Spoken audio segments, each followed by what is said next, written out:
రాజా, ఈ సంవత్సరం వర్షాలు బాగా పడడంతో మా గ్రామంలోని చెరువు పూర్తిగా నిండి దానిలోనికి చేపలు కొట్టుకుని వచ్చాయి. మా గ్రామానికి చెందిన ఈ చెరువులోని చేపలను పక్క గ్రామస్తులైన ఈ జాలర్లు పట్టుకున్నారు. మా గ్రామంలోని చెరువులోని చేపలను పట్టుకునే హక్కు ఈ జాలర్లకు ఎవరిచ్చారు? మా గ్రామంలోని చేపలు మాకే సొంతం.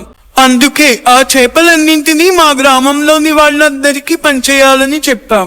కానీ ఈ జాలర్లు అందుకు ఒప్పుకోవడం లేదు అని అంటారు. అది వింటున్న జాలరులు వెంటనే, చేపలను పట్టుకోవడం మాత్రమే మాకు తెలిసిన వృత్తి.